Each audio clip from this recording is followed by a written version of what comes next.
Hello everybody, and a very, very warm welcome to the Autodromo International Algarve here just outside Portimao for the first race of the second round of the 2014 International GT Open. 70 minutes of drama awaits on the second of 8 stops in the 2014 season. Well, it's a very warm welcome from myself, Ben Evans, to an overcast and breezy Portimao circuit where the local fans have come to enjoy the sound, thunder and spectacle of near on 20 supercars in action.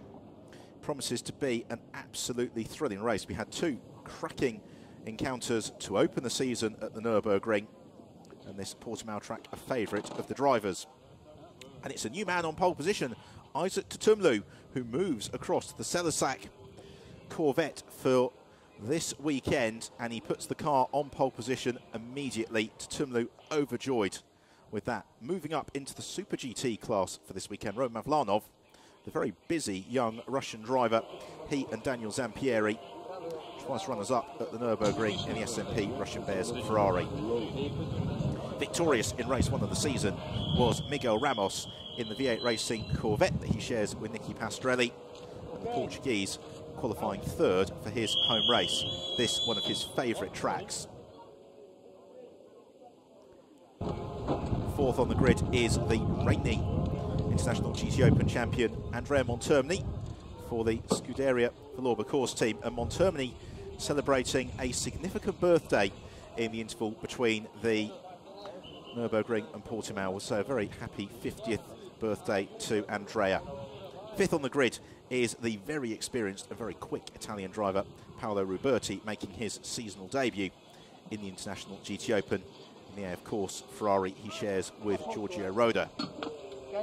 6th on the grid, another very quick Italian, Stefano Gattuso in the Ombra Racing Ferrari, and he and Ruberti very evenly matched in qualifying this morning for that GTS pole position. 7th on the grid is the Monegas Cedric Sbrizioli, a driver who has raced with great success in the Trofeo Maserati, several race victories along the way, and it's a very warm welcome to him and teammate Adrian Delina to the International GT Open. Another driver enjoying his home race, Cesar Campanico in the Team Nova driver Audi, which always goes well in the races here at Portimao. Watch for that car coming up through the pack. 9th on the grid is Diedrich Schitthoff in the 2nd of the V8 Racing Corvettes that he shares with Archie Hamilton. Diedrich, one of the few drivers who still uses the open face helmet, smiling there in the cockpit. 10th on the grid, Francesco Castellacci in the AF Course Ferrari. If you cast your mind back 12 months ago, Castellacci made it no further than turn 5 for the weekend. Also making his International GT Open debut this weekend in the AB Motors Porsche is the Swiss Ivan Jacoma, and then sharing the 6th row of the grid with him, 12th, is the Spaniard Alan Sicart in the 2nd of the Ombra Ferraris. It is a grid of variety and a grid of considerable quality. Let's have a look at it in full then.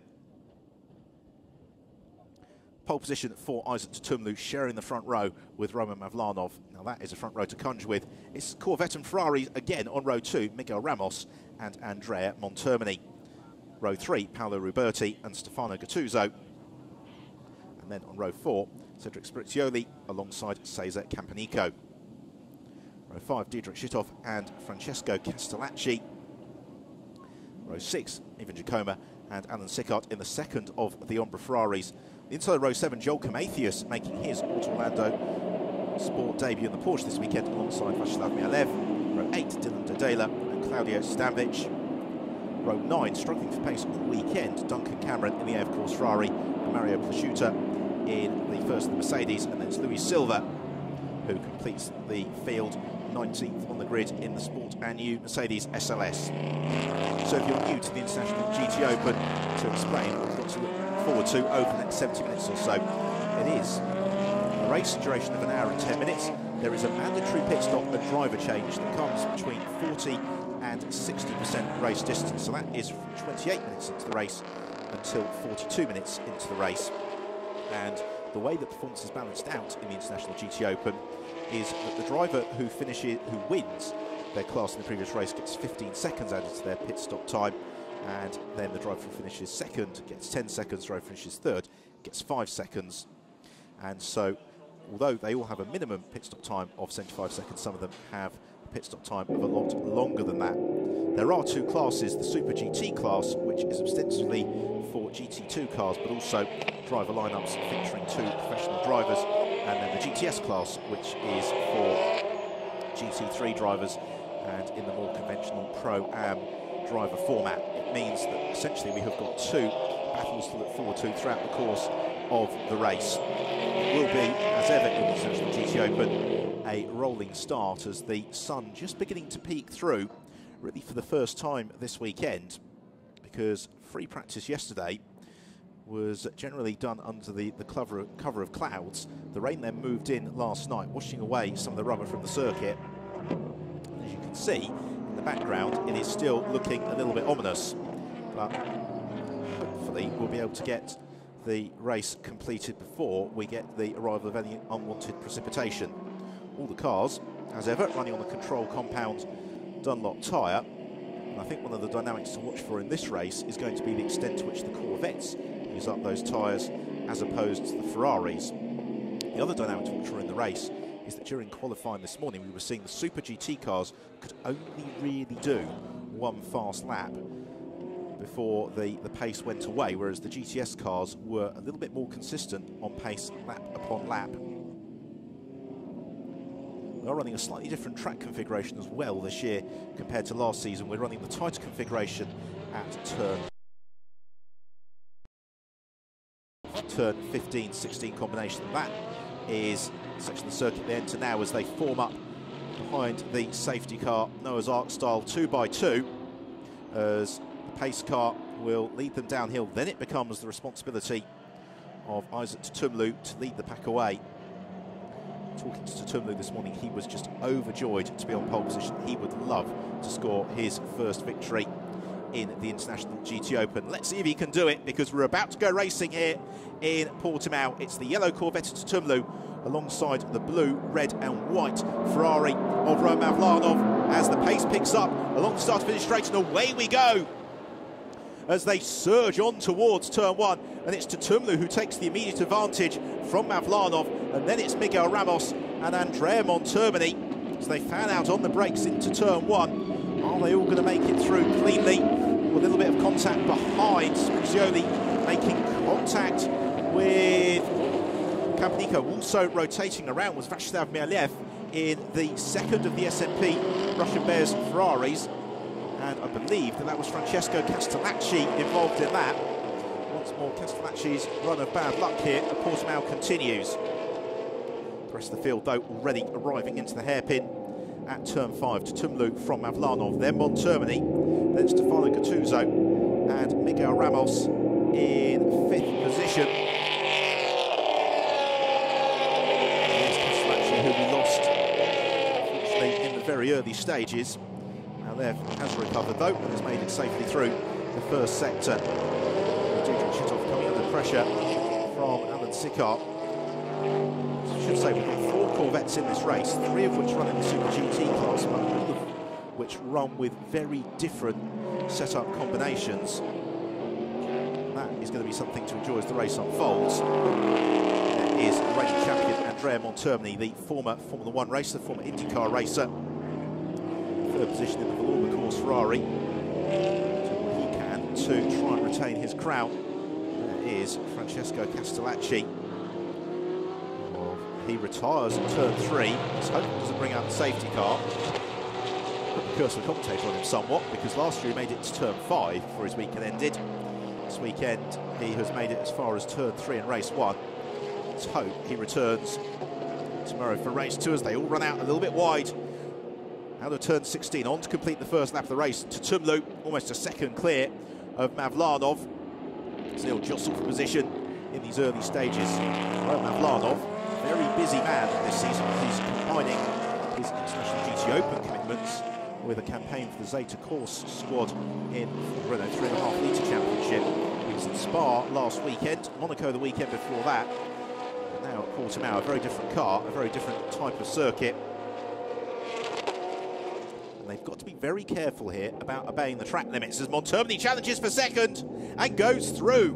Lovely manoeuvre from Andrea Montermini, and that is why he has been at the top of professional motorsport for going on for 20 years now. A nice, clean, calm pass from Montermini, and he is now unleashed to chase down the race leader, Isaac Tumlu.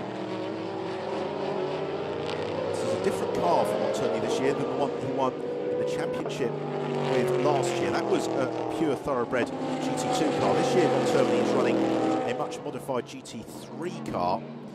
He and the Valor Course squad alongside co-driver Nicola Schiro working very hard to get the car to their liking. Clearly was there.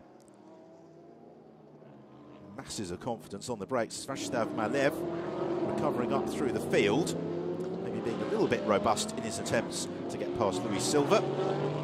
Sporting new Mercedes. Already Roman Avlanov now coming under pressure from the fast-starting Stefano Gattuso in the white and blue and yellow Ombre Racing Ferrari. And Gattuso leading the GTS class. Avlanov over the start and finish line.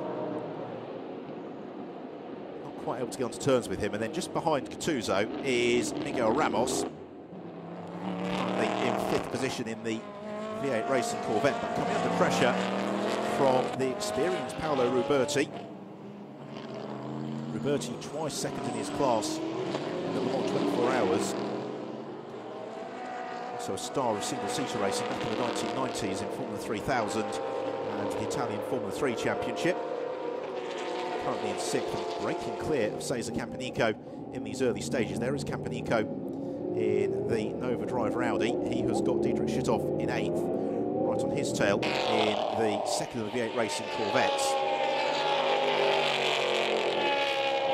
Last night, for a feature that you'll be able to see soon on the International GT Open YouTube page, went out and walked the track with Miguel Ramos and Nicky Pastorelli in the drivers of that V8 Racing Corvette, and they were saying that most of this Portimao circuit they absolutely love. It's high-speed corners which the Corvette heats up, and there's that long start and finish straight, but the slow-speed corners is where they really lose out to the Ferraris, and that is why Ramos has got Ruberti putting all kinds of pressure on him in these early stages.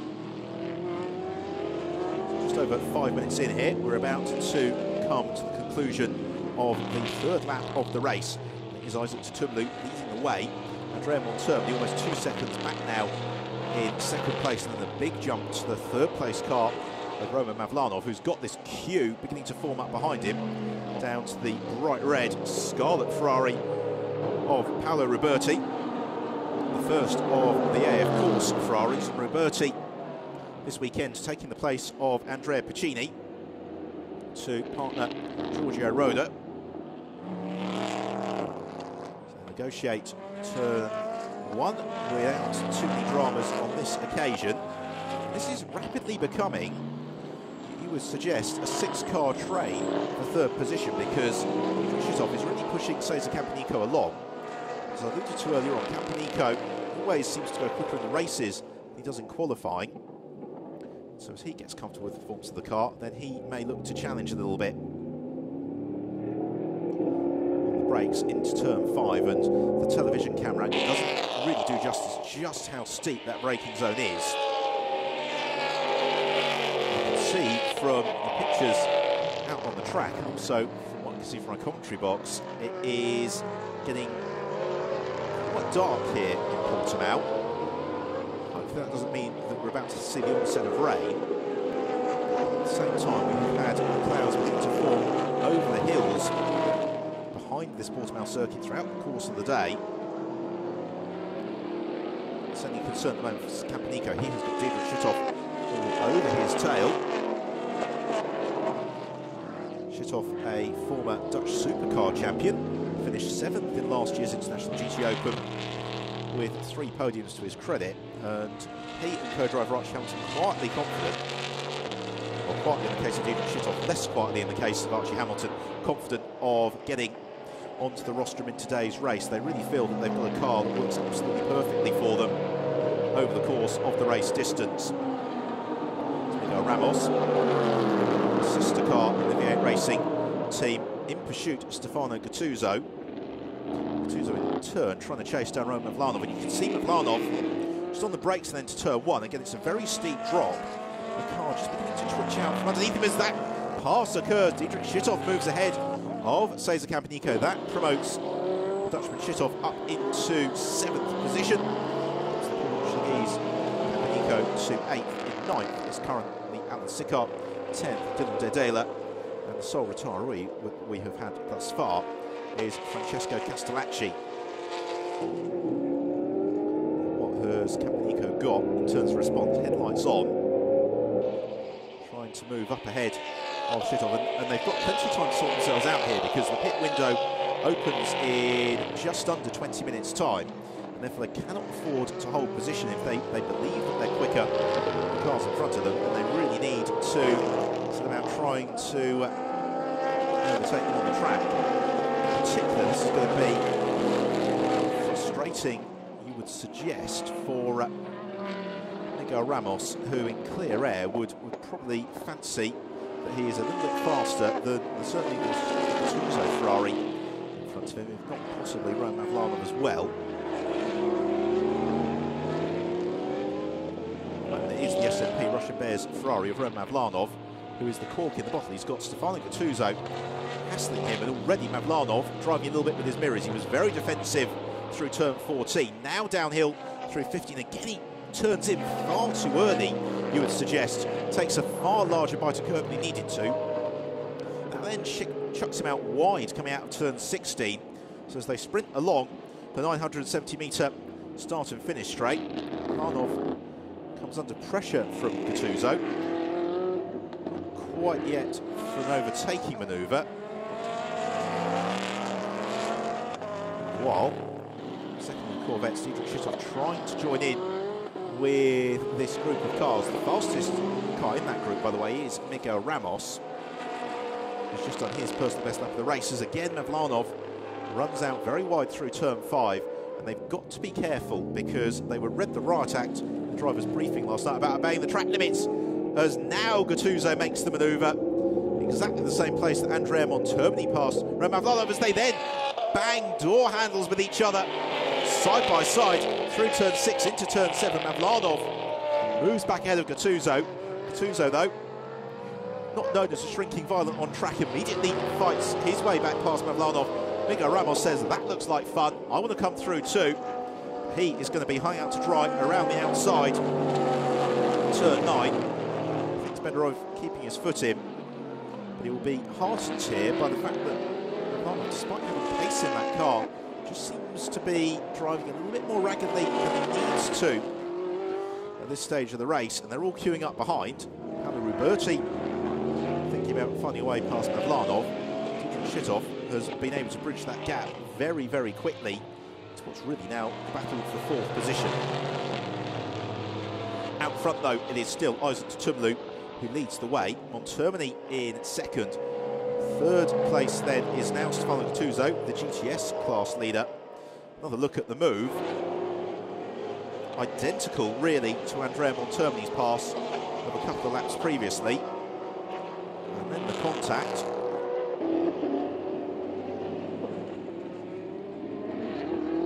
Already Dietrich Schittoff.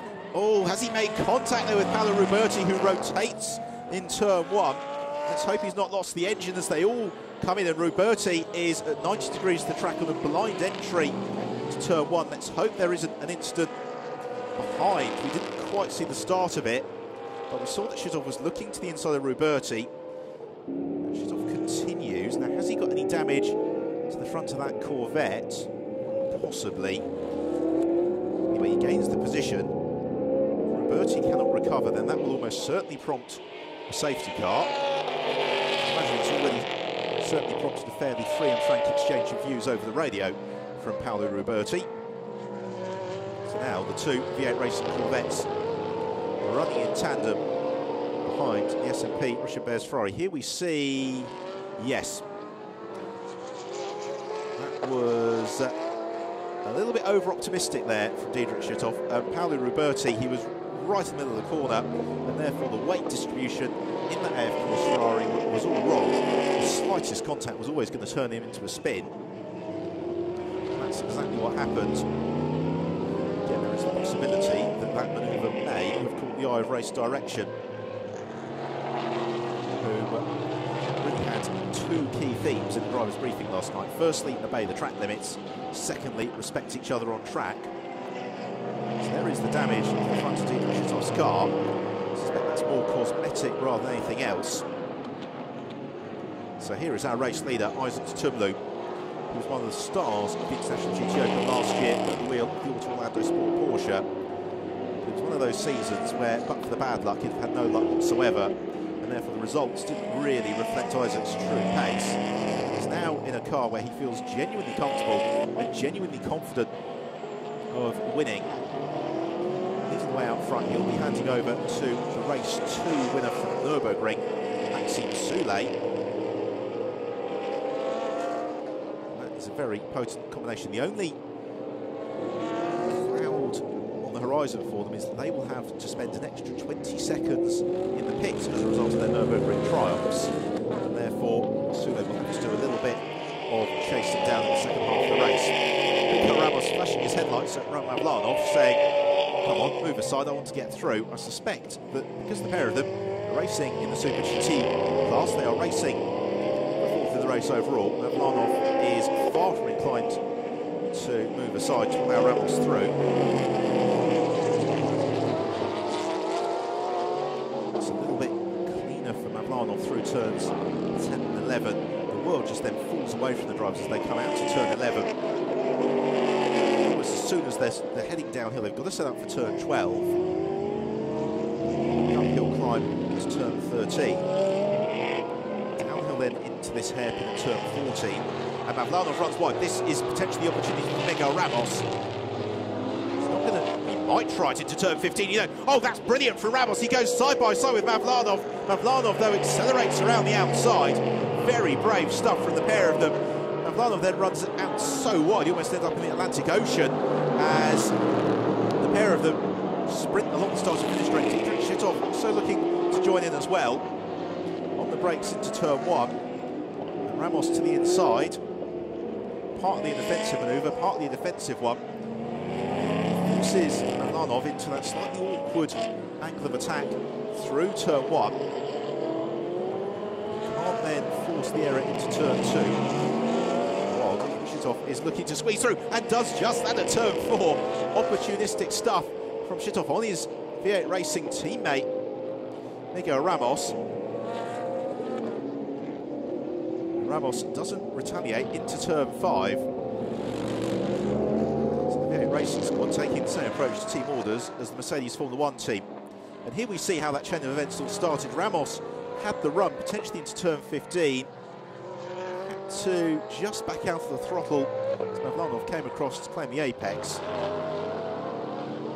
Mavlanov then almost far enough off the track to high-five the marshals at the edge of the gravel track before being joined. He retains his place nonetheless.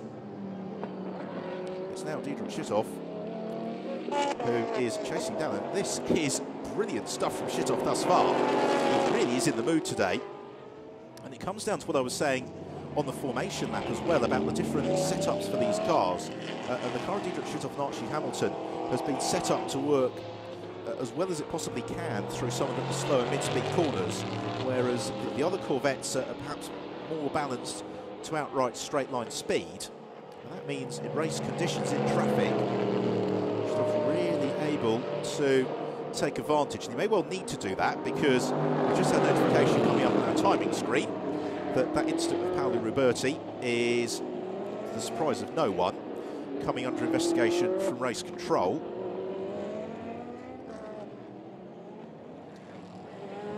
This four-way scrap for 4th position heads out of turn 1 through this quite tight and technical opening to the lap before the circuit really just begins to unfold. It's one of those laps that just gets better and better as it goes on. Again, Mavlanov just slithering a little bit offline on the exit of turn 4. On the brakes into turn 5 as we get confirmation the team manager for Dietrich Schüttoff has been summoned to race control.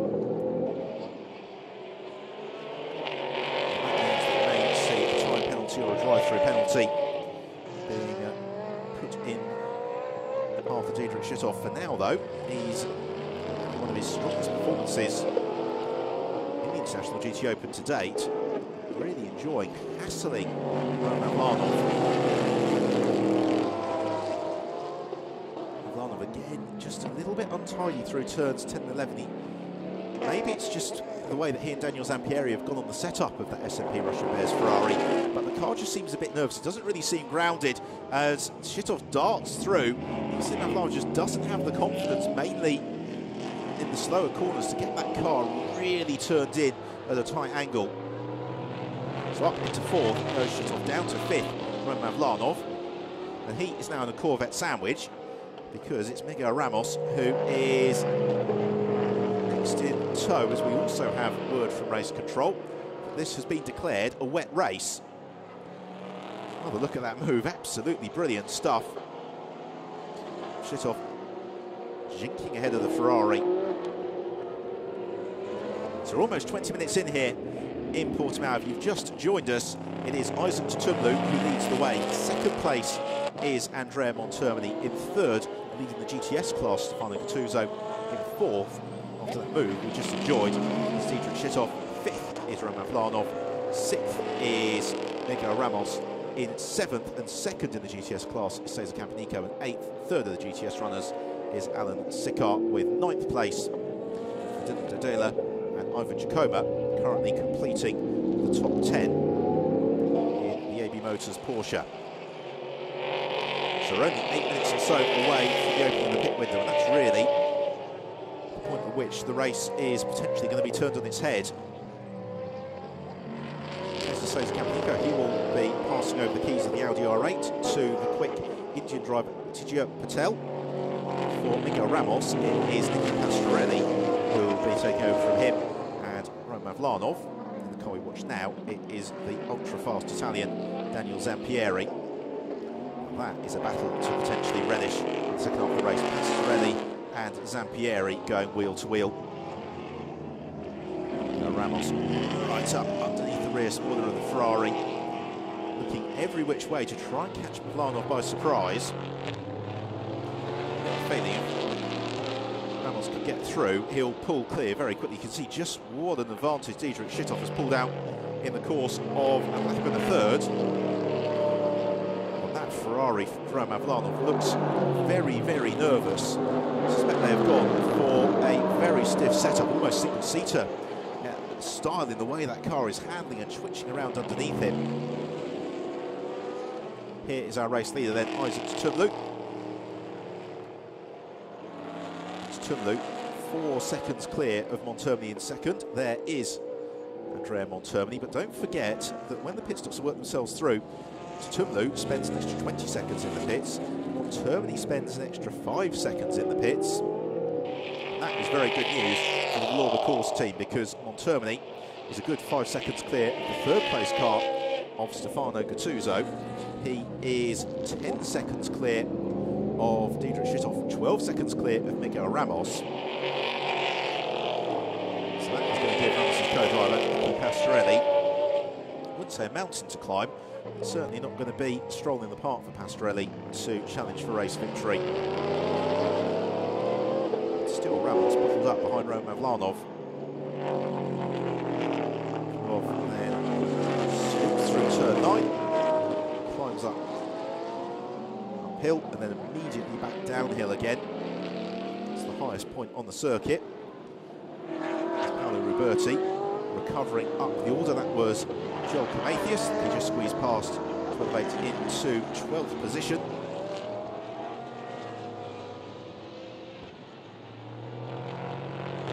Still the fight for 5th though is the closest that we have got out on track at the moment for the elevated positions, and it is an absolutely thrilling tussle. This is Vlanov, goes completely sideways through turn 15. How he held that together I do not know. He runs out very wide and still Miguel Ramos cannot get back past him, but he might be able to do so now on the way towards turn 1. Vlanov using an awful lot of the road then to keep Ramos at bay, but it's not enough. But Ramos runs out wide on the brakes through turn 1, and he can't get to the inside of the cutback still Mavlanov holds on. You've got to give him full marks to commitment, the young Russian, for just keeping his foot in turn 15. That means Cesar Campanico looks to challenge Miguel Ramos. And we have got a drive-through penalty for Diederik Schittoff for causing a collision, according to our timing screen. So the investigation of the incident between Schittoff and Paolo Ruberti, founding against Diederik Schittoff, he gets a drive-through penalty.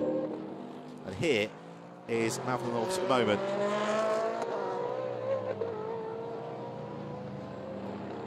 Lightning reflexes for Roman Mavlanov to keep that car pointing in something like the right direction.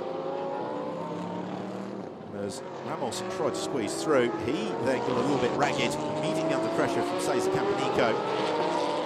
Two Portuguese drivers battling in front of their home fans. Again, you just wonder whether or not Miguel Ramos has got that Corvette entirely to his liking.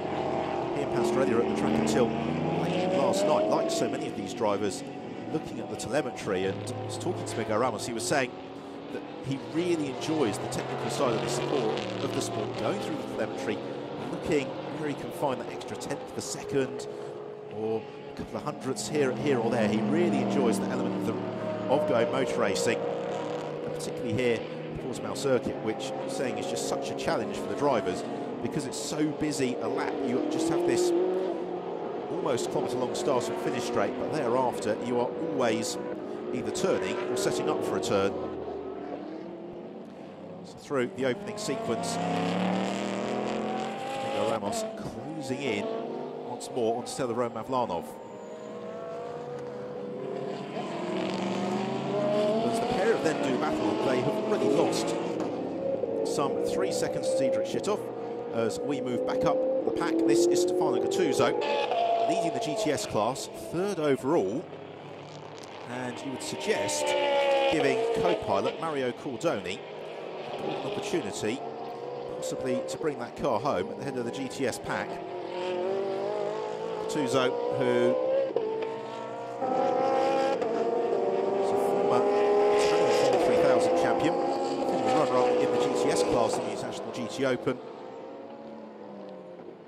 One of the drivers who Ferrari teams always look to when they want the car to go well, because he is very quick, very consistent, and really gets involved in too much in the way of drama.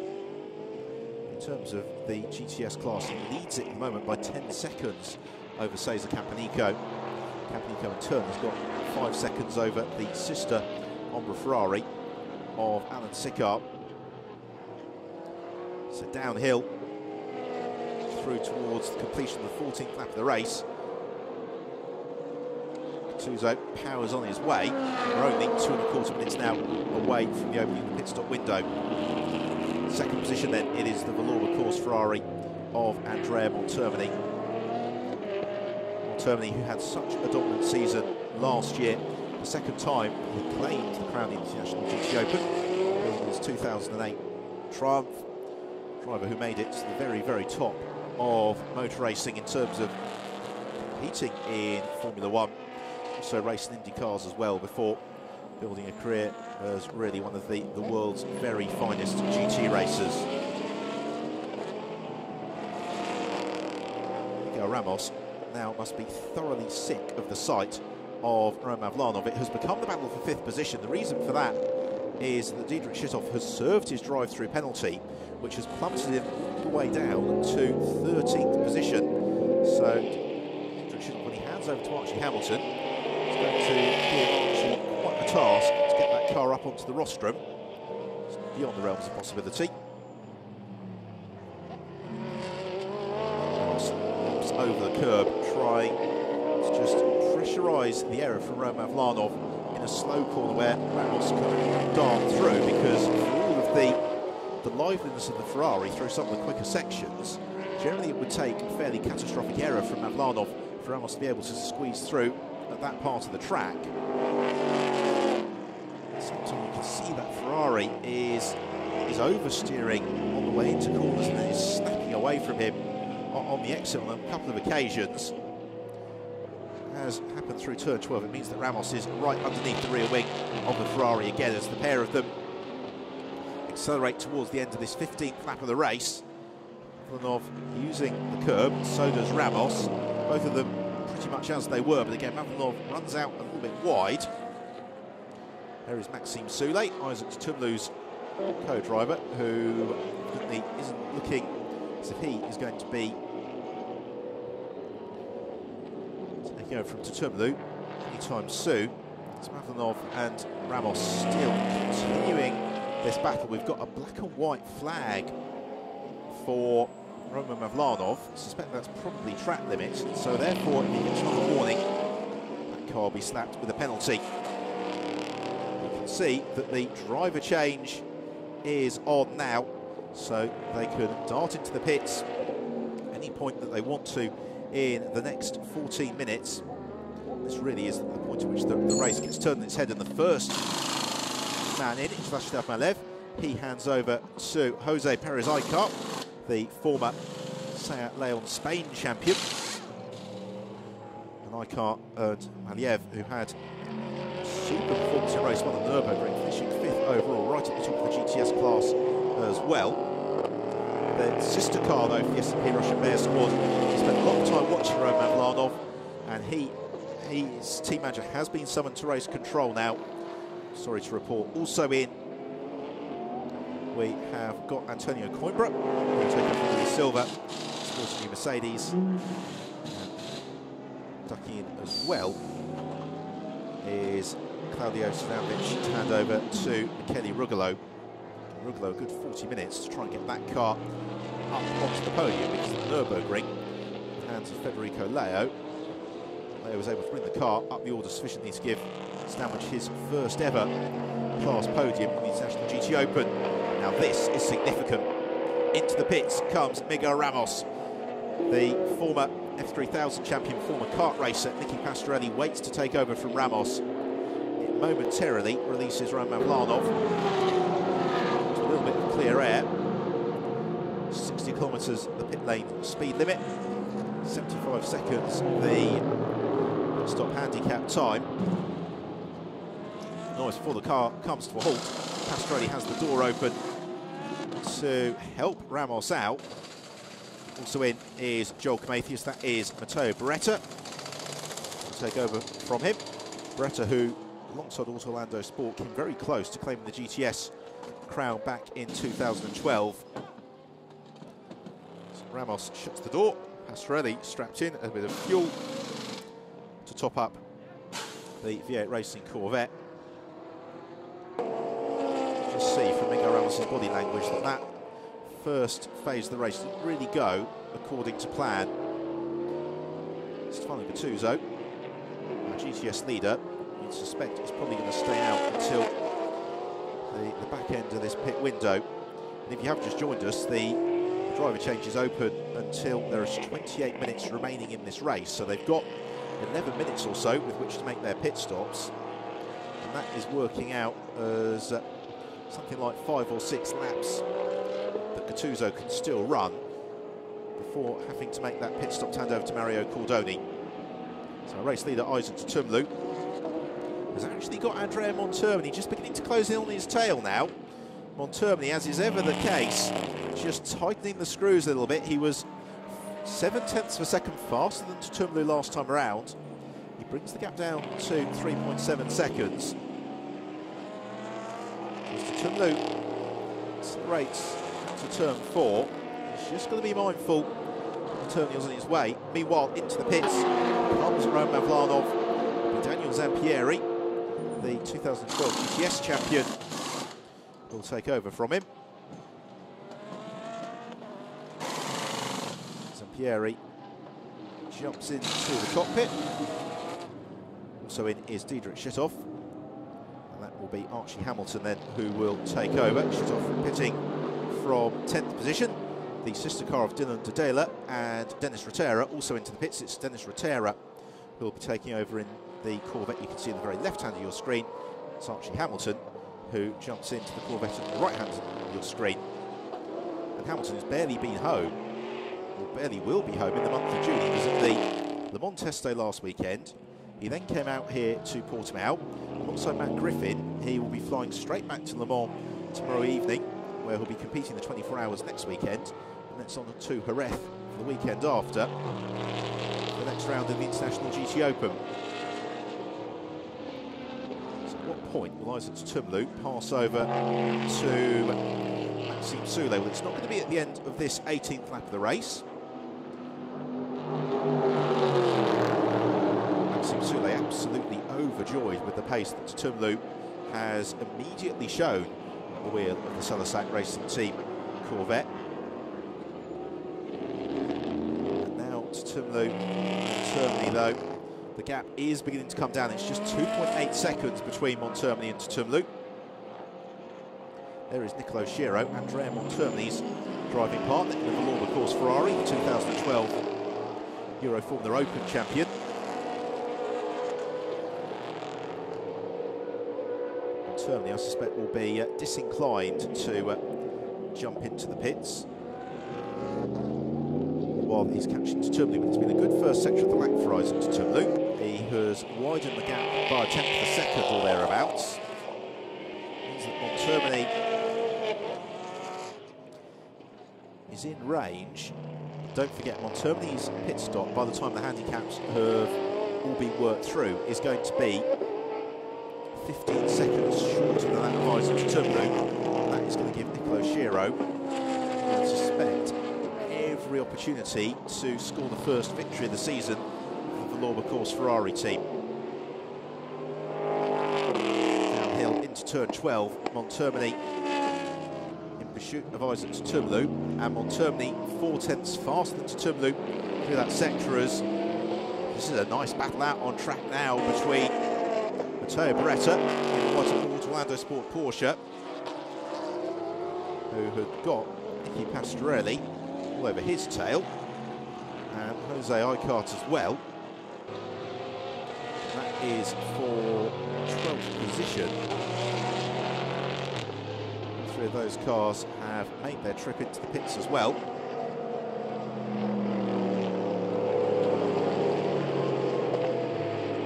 Really looking to apply the pressure now. Jose Perez Icart to the inside of Matteo Beretta, sprinting past the commentary boxes. We also see a challenge a little bit further up the road, and that is Daniel Zampieri moving ahead of Mario Cordoni. Or rather, Stefano Gattuso, who's not yet come into the pits, but as they've had their pit sequences, Gattuso staying out very, very late. One of 7 drivers who's yet to make his pit stop. Daniel Zampieri essentially putting himself onto the same lap as Stefano Gattuso. Zampieri needs to get the hammer down because the car is still under investigation. I suspect it's a track limits violation, and therefore Zampieri in this SMP Russian Bears Ferrari may find himself the recipient of a drive-through or a time penalty.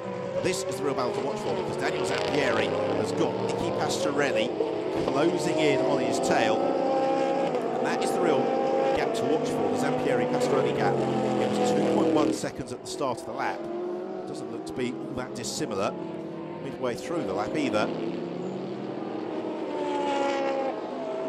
Really, Pastorelli and Zampieri, had the cars fallen differently, are 2 drivers who could well have been Formula 1 superstars. They've certainly got the talent in abundance, as Pastorelli struggling to find a way past Gattuso here. Will be exactly overjoyed with that turn of events as the race leader, Isaac Tumlu, comes into the pits, gets the car slowed down to what feels like the agonisingly slow 16 kilometres per hour. I'm sure you haven't stood in the pit lane during qualifying this morning. As a pedestrian, it feels plenty fast enough. As Tumlu comes to halt, Maxime Soule opens the door, and he will be very, very pleased with Tumlu's debut drive on the Salasac Racing Team Corvette. See Maxime Soule, very cool retro helmet design, echoing that of James Hunt. Meanwhile, as that was going on, Nicky Pastorelli had the will, found a way, moved ahead of Stefano Gattuso. So here is then our new race leader, Andrea Montermini. The pit window open for another 4.5 minutes. So we may be able to coax another couple of laps out of the Villorba course Ferrari before he comes in to hand over to his young co-driver, Nicolo Schiro. Montermini just so smooth. He never looks hurried behind the wheel of the Villorba course Ferrari. He doesn't ever excessively strain the car mechanically, but he's still just deceptively quick. And it is really one of the benchmark drivers in this championship. He's one of the drivers that all the others will always look to see, well, how's Andrea Montermini doing as a barometer of their pace? While Jose Icar in battle with Stefano Gattuso. Gattuso yet to make his pit stop, but you wonder whether or not he'd be well advised to jump into the pit sooner rather than later, because he's being caught up in these battles that he really doesn't need to be involved in as he goes side by side with Icar through turn 15. He's going to continue for one more lap before handing over to Mario Cordoni. Is in now. Comes Andrea Montermini. Don't forget, he's got that extra 5 seconds in the pits as a result of that third place finish. The Nürburgring, as Gattuso fights back on Icar. They've got Archie Hamilton as well on their tail. Gattuso, who's essentially now inherited the lead of the race, is playing with a car that Cordoni will be doing battle with, I'm sure, once the pit stops have worked themselves through. Also got Matteo Beretta well up there, and is that... Oh, yes, there is Archie Hamilton, who powers past both Beretta and Gattuso. And for a moment I thought Hamilton had a bit of a mishap, but in fact he was just right to the inside of the circuit. And Hamilton, who has been, broadly speaking, with his pace all weekend, unlike at the Nürburgring, he's had the opportunity to do plenty of running. Yesterday, which was a day of free practice and testing, it works out 4 hours of track time for the cars in the International GT Open. So they're all very well balanced and set up. So Nicolo Schiro emerges from the pits now. We'll give you the true classification once all the pit stops have been finished, but by my reckoning, Schiro leads the race. Oh, we've got drama in the background, and that is Dennis Rotera, who it would appear to be in a little bit of difficulty being recovered. It's a great shame for Rotera, because Dela had a fine weekend at the Nürburgring, going well in the first half of today's race. And into the pits now comes Stefano Gattuso. There are 1 or 2 other drivers who are yet to pit in as well. Cesar Campanico, Paolo Roberti, Cedric Sprizioli and Adriano Pan. Pan has taken over, so it is just those 4 other cars, and they're all coming in now at the end of this lap. There's only a minute left in the pit window. There wasn't time to another 4 laps. So there is Mario Cordoni. There is Atiya Patel. As Campanico pops out of the immaculately prepared Audi. Atiya Patel jumps in. Otherwise, Giorgio Roda about to take over from Andrea Piccini. And this is the battle we wanted to see. Daniel Zampieri and Nicky Pastorelli nose to tail. They're currently battling for 9th. That is going to, by the time they've gone past the pits, probably jump to about 7th or thereabouts. Zampieri is going to make life hard here for Nicky Pastorelli, who flashes his headlights. Really sure that Zampieri needs any notice at all. Pastorelli was up behind him. Pastorelli tries to close in on Zampieri into turn 12. See in the background, still the recovery ongoing of Dennis Rotera's car. Pastorelli looking every which way to try and move ahead of Daniel Zampieri. So here is Nicolo Schiro in the Villorba course Ferrari. Accelerating out of turn 4, and essentially he is the race leader. Maxime Soulé is the driver that he's going to be battling with, and Soulé is almost 10 seconds back from Nicolo Schiro. But can Schiro hold on? Because at the Nürburgring, in the first race, he took over in a similarly commanding position in the Vlorba course Ferrari, but a couple of errors saw the car shuffled off the outright race podium. So the pit window is closed.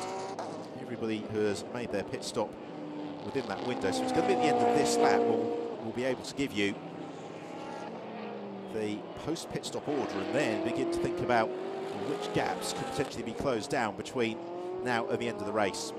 Because this is one of the real beauties of the International GT Open. You get a thoroughbred sprint race in the first half of the race, and then you get some wonderful chases and captures later on. We've got just under 27 minutes remaining here in Portimao. And in the first instance, the battle is going to be between this bright yellow Corvette that has a Maxime Soulet and the black Ferrari of Nicolo Schiro that we were just watching. Cordoni under pressure already from Tia Patel, as that is, I suspect, likely the battle for the lead in the GTS class. Possibly for third in the race overall, because Schiro has gone through. It's Maxime Soulet then in the Silversack Racing Corvette in second. He's 8.2 seconds back from Nicolo Schiro. This then is the fight for third place between Mario Cordoni and Tia Patel. It's also the battle for the lead of the GTS class, and it might swing in favour of the Indian Patel because he looks to the inside of Cordoni on the brakes into turn one. Patel squeezes to the inside, but he can't find a way past Cordoni. So the pair of them have got Stefano Constantini in the second Ombra Ferrari in fifth, chasing them down in sixth. It is Daniel Zampieri. Seventh is Nicky Pastorelli. Eighth is Giorgio Roda. Ninth, Jose Perez-Icart. And in 10th, Adrian Delina. We are in for an absolutely enthralling 25 minutes of racing. Thank you, as ever, for your company this afternoon, enjoying the International GT Open. This has been a race thus far full of drama. So we watch the fight for third and the lead of the GTS class between Mario Cordoni, the experienced Italian driver, who is also away from the circuit, an immensely successful businessman, and Tia Patel, who has made the jump up from the AC GT Masters Championship he raced in last year. He's also raced with some success in the JK Asia Championship, which is for the old Formula BMW cars, which supports many of the Grand Prix held across Asia. Patel, just 25 years old, closing in on the slightly more venerable Mario Cordoni. Again, Patel driving with sublime racecraft here. He knows where he could challenge Cordoni. It's about to move to the inside to turn 15. We've seen consistently that that's not worked today. He carries all the momentum through turn 16, right underneath the rear spoiler of Mario Cordoni. So it's the Ferrari leading the Audi as they sprint down the start and finish straight. And surely Tia Patel is going to go through here. On the brakes into turn one, he gets his nose in front this time around. But he runs out wide. Has he got the inside line for the cutback? Yes, he does. And he makes the move stick. Very nicely judged manoeuvre that from Patel. He really spent a lap and a half setting it up. He had a dress rehearsal on the preceding lap. Almost got it right. Ran out a little bit wide. Fortunately, though, was able to get to the inside for the left-hander. And thereafter, there was very little that Cordoni could do. And Cordoni has got teammate Constantini, because here's Tell, and then Daniel Zampieri and Nicky Pastorelli.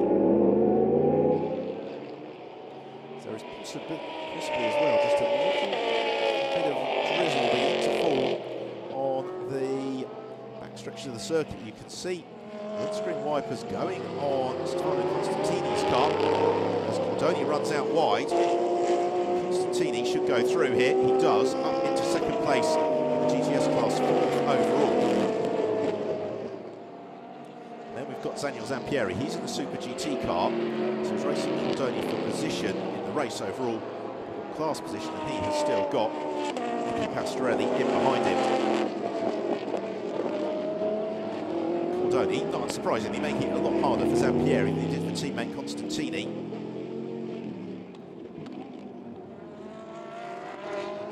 Further back, Michele Rugolo doing battle with Thomas Jaeger. That is 13th and 14th.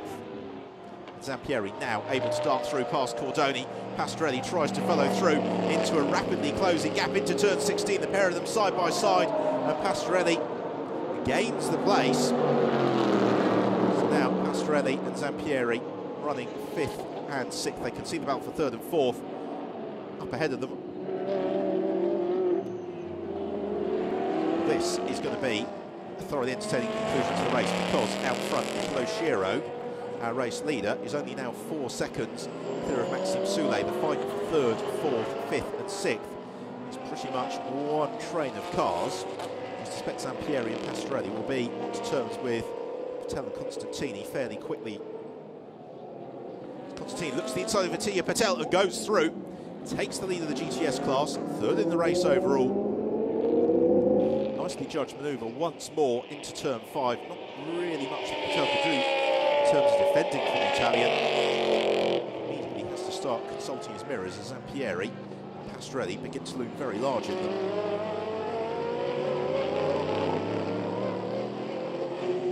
20 minutes to go here in Portimao. Nicolo Schiro is our race leader in the form of course Ferrari. 2nd place, Maxime Soulé in the Celasac Corvette, and this was the move we just saw for 3rd, in favour of Stefano Constantini, moving ahead of Attila Patel. So here is their battle for the lead of the race. Maxime Soulé closing in on Nicolo Schiro. He was 1.8 seconds quicker than Schiro last time around. You can see the formidable rate of capture from Soulé and Schiro. Attila Patel may well be on the cusp of losing 4th place. He has got the ever-aggressive Daniel Zampieri on his tail. Zampieri should power past at the start and finish straight. He comes out on the slipstream now, draws alongside well before they get to the braking zone. Pastorelli once more looking to follow his way through, and does just that. Patel, although he's lost those 2 places in the race and drops to 6th, he still runs a very fine 2nd in the GTS class, in some way clear of Mario Cordoni, who's got a very rapid Jose Perez I-Kart closing up under his tail. So the next target for Daniel Zampieri is 3rd place in the race overall. Stefano Constantini is his target. He's being pushed along by Nicky Pastorelli. And this is the battle I think we all wanted to see. Zampieri and Pastorelli, 2 fine drivers, as are Nicolo Schiro and Maxime Soulé. Schiro, his 2nd season of GT racing. He had a part season last year in the DriveX Porsche, which ended with a bit of a bonfire in the rest, just as the car was coming into a rich streak of form. He has got Maxime Soulé, had 3 class wins in the International GT Open last year. Closing up at his tail, the former Bell car champion. He's just got that car working perfectly, as we now have that change for 3rd in the GTS class. There is Perez I-Kart. He moves ahead of Mario Cordoni. Archie Hamilton follows through as well, up into 7th place then for I-Kart, 8th place for Hamilton. Nicolo Schiro already beginning to drive a little bit defensively. I fear for him that Maxime Soulé is just going to come surging past, because Soulé has been substantially quicker ever since he took over at the wheel of the Celasac Racing Corvette. For Nicolo Schiro, it is a big, big ask to keep the Corvette behind him for the next 18 minutes. But under the tutelage of Andrea Montermini, anything's possible. And Schiro knows he needs to just position that car perfectly to prevent Soulé squeezing past him. Also knows that he needs to focus on his corner exit speeds to prevent the Corvette sprinting past. All weekend long, the Celasac Racing Corvette has been the car to beat in the speed traps.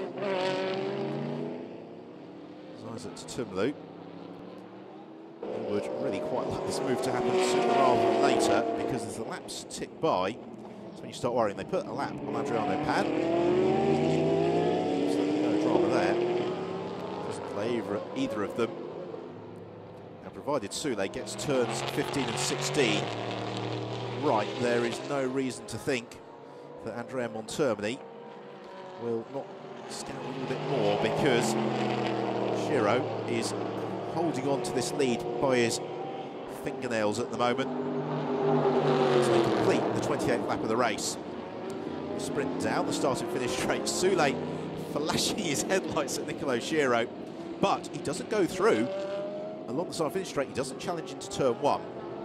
Now, partly, I think that is tyre preservation on the part of Maxime Soule, because it's through turns 1 and 2 where the Corvette's working its rubber the hardest. Trying to defend from Soule, but now Soule draws alongside and goes through and takes the lead of the race.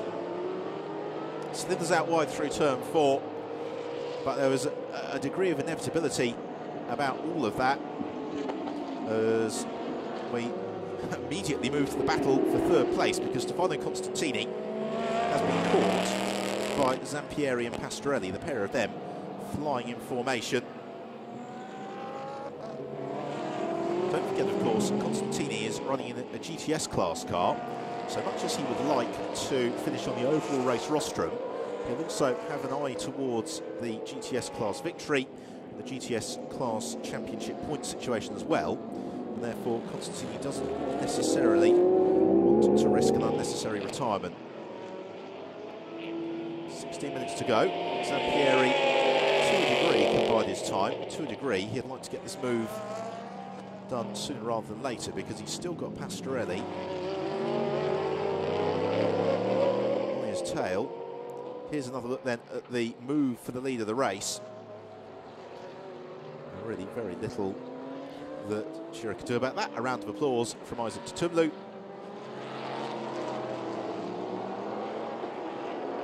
To the fight for third, and still Zampieri behind Constantini. Pastorelli next along, and you get a sense with Pastorelli, he's a little bit like a crocodile basking in the sun at the moment. He's sitting there, he's looking very comfortable, but you just know that the slightest sniff of an opportunity to move ahead of Zampieri, and he will pounce, and there'll be no looking back. Swoop downhill through turn 15 and continue that radius into turn 16. Constantini runs wide as he goes over the line. He's actually fractionally quicker than Zampieri and Pastorelli on that last lap, as Pastorelli looks to challenge Zampieri on the brakes into turn 1 and goes through, squeezes Zampieri out wide, gets the cut back. And that was a move that I think we thought that Pastorelli was going to make, but clearly he thought that Zampieri wasn't making enough progress on Stefano Constantini. Darted through. That's good enough for fourth place then for Pastorelli, third in the Super GT class. Here's another look at it, and that is experience from Pastorelli. Beautiful block pass, he squeezed Zampieri out wide, so there was absolutely nothing that Zampieri could do about trying to get the cut back in his favour.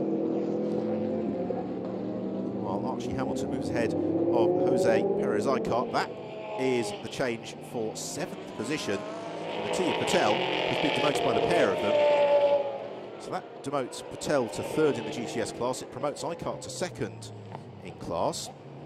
Means that Archie Hamilton moves up into 6th. I suspect that's probably as far as he is going to climb, with 13.5 minutes remaining.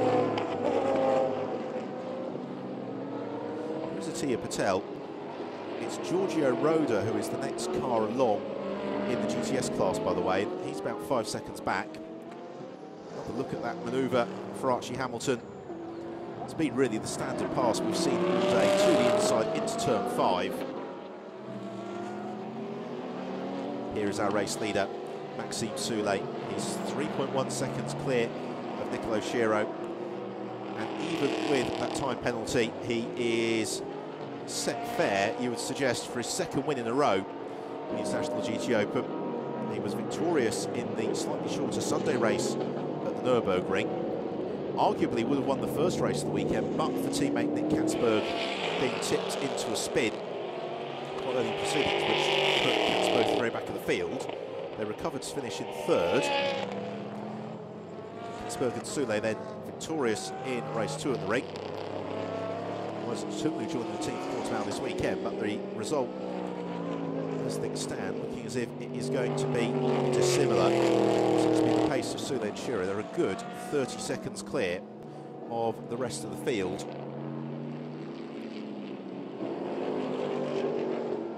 Soule now just driving within himself. He's built that buffer over Nicolo Sciarro. He's now matching his lap time to the pace of the Italian. Sciarro quite clearly hasn't given up. This would be his best ever result in the International GT Open. It will be, for all of course, team's best result of the year to date, building on their third place at the Nürburgring. To suggest though that victory probably unlikely for Shearer unless something befalls Maxime Soule. Still in third place is Stefano Constantini. He has got Nicky Pastorelli all over his tail.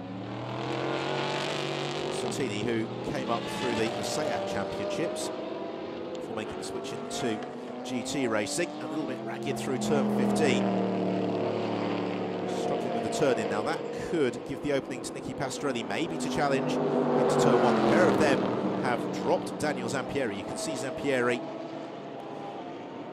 in 5th and a little bit lonely there as now Pastorelli makes the move very late on the brakes, but a little bit too late. It wasn't close enough, but Constantini didn't shut the door in time, and that is experience for you. Nicky Pastorelli able to swoop past Constantini, where really Constantini could have defended that. Thomas Jaeger and Kelly Rugolo moving dangerously. Here we see it again. Now you see Constantini has got the inside line for the left-hander. Pastorelli just says, no, that's mine, thank you very much, when shots across his bows before Constantini could really do anything about it. Constantini, though, 4th place would be his career best result in the International GT Open. So be his first GTS class victory. Sikar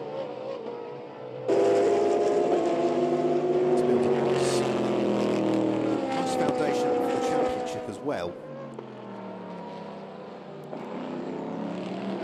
So still, of course, in the very early stages of the season. This is just the 3rd of 16 races in the International GT Open, and this is also the start of a very busy run for the teams and drivers, because they have got 4 rounds separated essentially a fortnight apart, because in 2 weeks' time we will be in Jerez, and then 2 weeks after that, Hungaroring.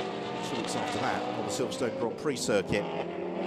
So are we going to see a change now for 3rd place in the GTS class? It's Giorgio Roda in pursuit of Mattia Patel. Patel potentially going to be swamped here by the AF Course Ferrari. We've also got Matteo Beretta as well, not too far back in the Auto Orlando Sport Porsche. Has Giorgio Roda got the pace to challenge Patel down the start and finish straight? I think he does. Patel covers the inside line, but somewhat half-heartedly. Giorgio Roda goes through. That move is good enough to give Roda 8th position. But more importantly, spot on the GTS rostrum. Provided that Matteo Beretta in the Auto Orlando Sport Porsche doesn't invite himself to the party, but of course Beretta is also going to find a way past Patel. So there's your classification, but you need to switch 3rd and 4th places. Giorgio Roda is 5 or so seconds back from Jose Icart, and I suspect that that is going to be a little bit too much for him to overcome. Really, he'd need to be closing in at a rate of 2 seconds a lap, and that is not currently on the schedule for Giorgio Roda. So he and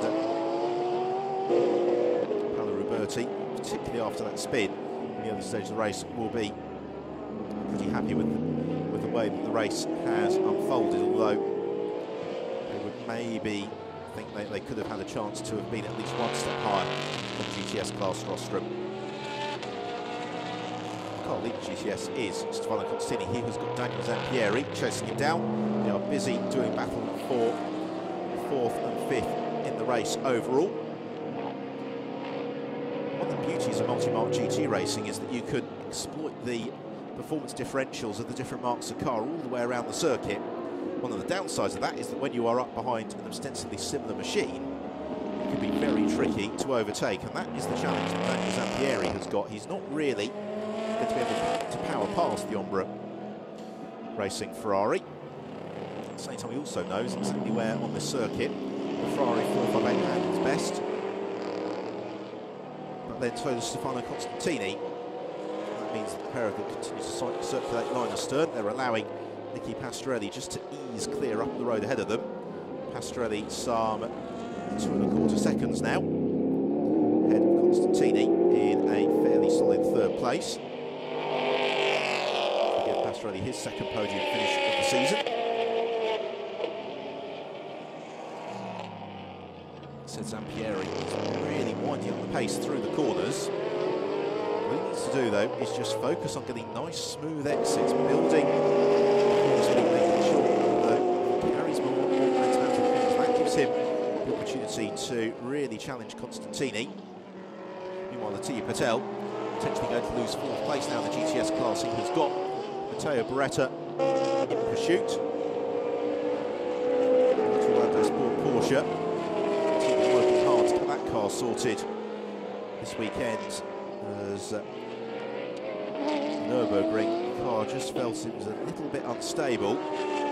Seems to be possibly a bit more comfortable for Matteo Beretta today, and he thought about looking to the inside of Patel. No way through to the inside though of the Nova Drive Rowdy. Turn 13 on to turn 14, the hairpin, and again Beretta tries to challenge to the inside, but being a late apex hairpin, unlikely to find too much joy on that count. Downhill to turn 15, lovely shot there into the cockpit of the Orlando Sport Porsche. You can see Matteo Beretta just one positive stern on the steering wheel.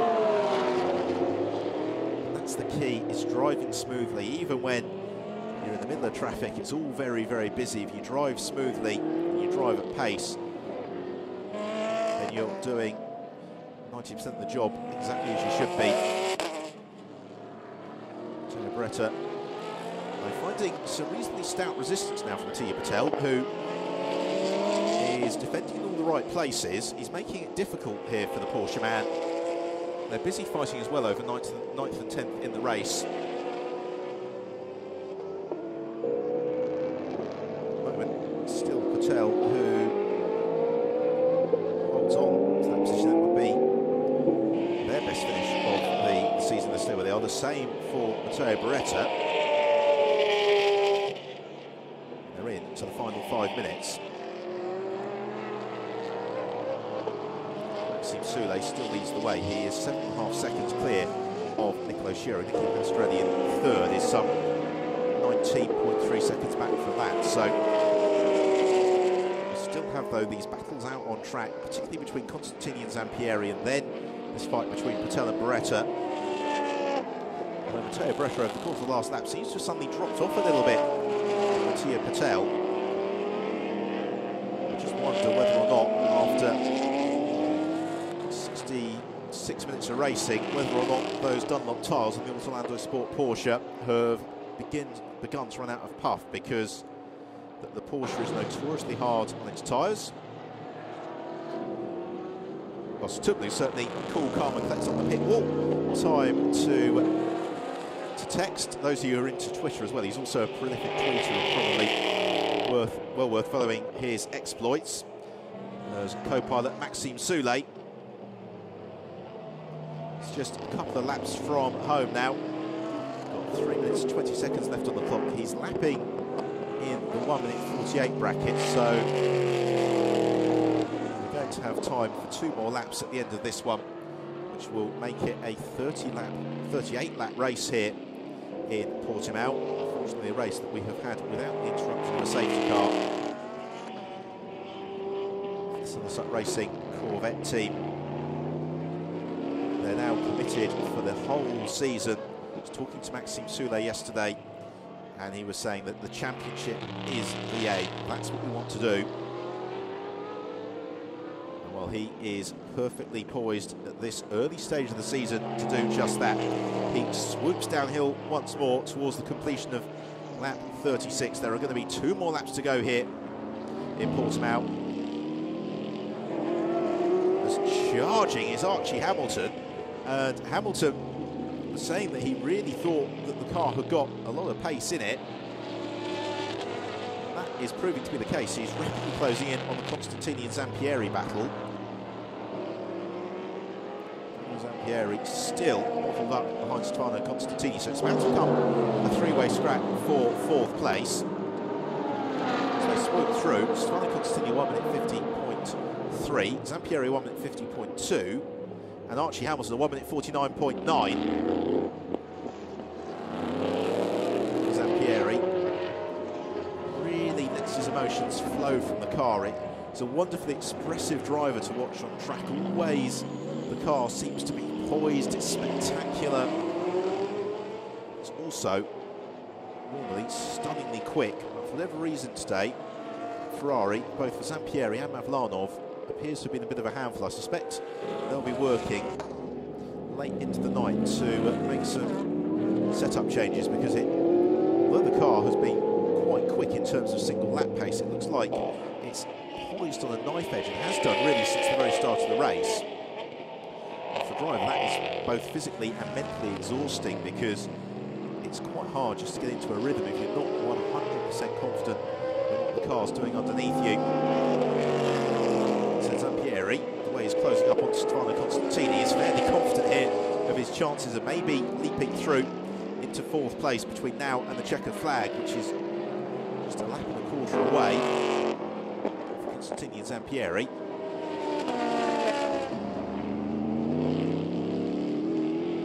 It's even less than that for the race leader Maxime Soulet, who just blasts past our commentary position to go into the final lap of the race.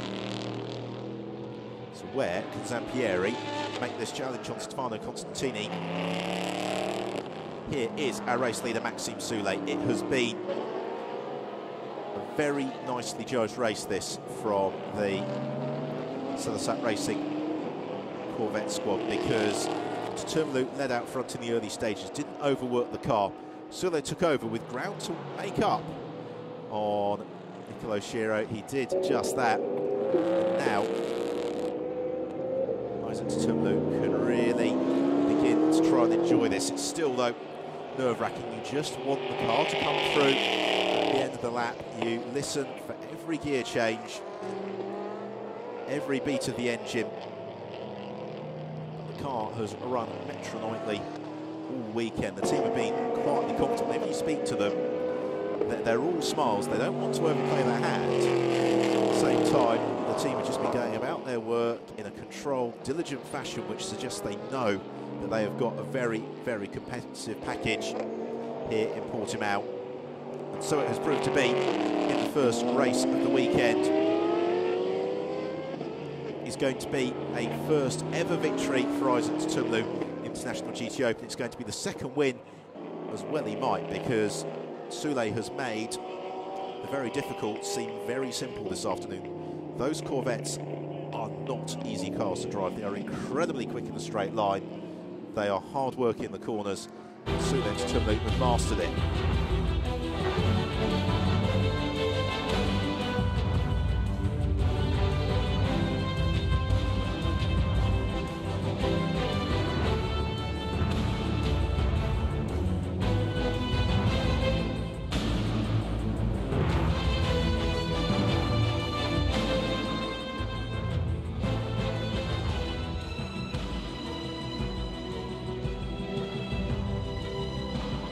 So here are the results then. The win for Maxime Soulet and Isaac Termelu, and the fastest lap for them as well. 2nd place for Andrea Monterni and Nicolo Schiro. 3rd place for Pastorelli and Ramos. I think a little bit of work with the telemetry for the pair of them to do overnight, because that car just didn't seem to quite have the outright pace to which we are accustomed from the V8 Racing Corvette team. So this is a favourite track of Miguel Ramos. So now let's hear from our race winners. Mark, Isaac, well done. Victory. First victory for Isaac on the Corvette. Yeah, it's an amazing feeling. It's my first weekend with the Corvette. I just came thinking about familiarize with the car and helping the team to get as much as points as possible with the help of Maxime and SRT by Barzani. But to be here, start on pole, win the race and having the fastest lap, it's something that I was really thinking about, but I didn't think we could make it now in the first race. Maxime, you are more used to winning with the Corvette. Beautiful race. Huh? Yeah, it was really great because with the 20-second penalty, we didn't know where we were going to end up. So there we go, we won. So it's really good. Isaac did a great job. The team, SRT, did a great job. So and the Corvette is the best. Well, now podium. Go get the cups and the champagne.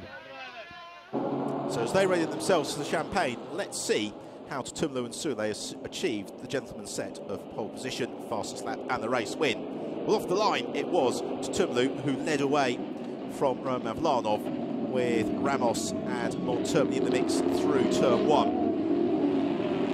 Behind, Stav Malev had a spin. Francesco Castellacci got caught up in that through no fault of his own, the Italian retiring with damage. Well, early on, Montermini able to squeeze past Mavlanov, who then lost out to Stefano Gattuso. It was clear that the Russian driver was in difficulty with an ill-handling machine. Even so, he was robust in his defence of Gattuso, but eventually the Italian was able to slip by. Dietrich Schitthoff making contact with Paolo Ruberti, and that earned Schitthoff a drive-through penalty, which was a great pity because until that point he was in feisty form, one of his strongest performances to date in the International GT Open.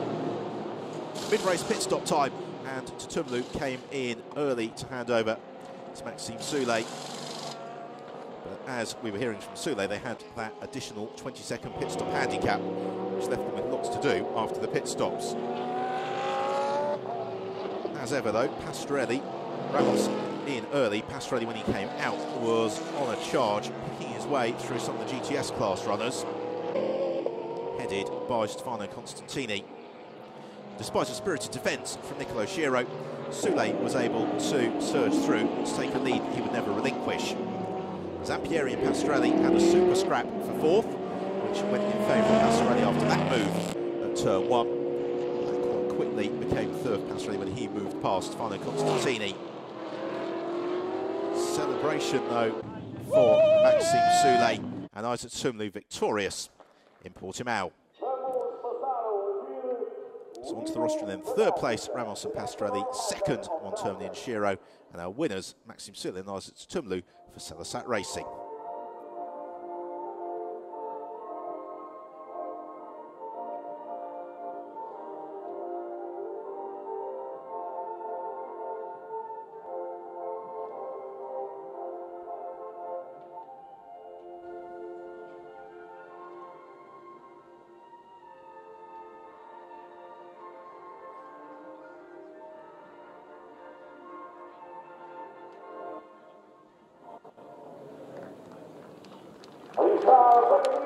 On then with the presentation of the trophies.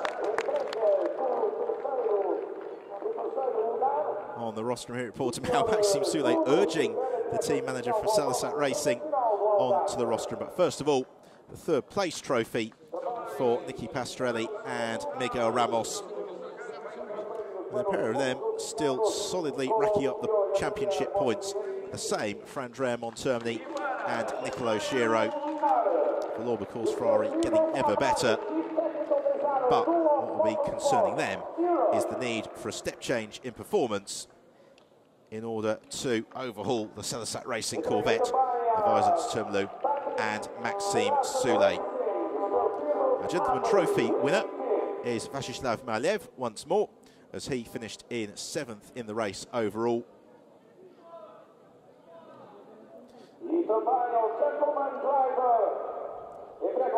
So with the presentation of the trophies complete, time to enjoy the champagne on the podium here at Portimao. The mechanics down below being doused in the bubbly. And we will move on very shortly to the podium for the GTS runners, because as we expected, it was a really fine race in the GTS class. One with plenty of drama and excitement. I think, remarkably, the fact that two of the cars on the GTS podium had spins during the course of the race really is very impressive. So they were able to recover up through the order. So applause from the assembled mechanics down the foot of the rostrum. So they ready themselves for the presentations.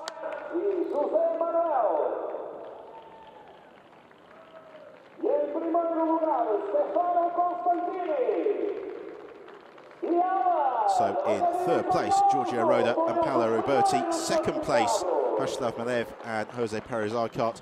And our GTS winners, Stefano Constantini and Alan Sickart, on behalf of Ombra Racing.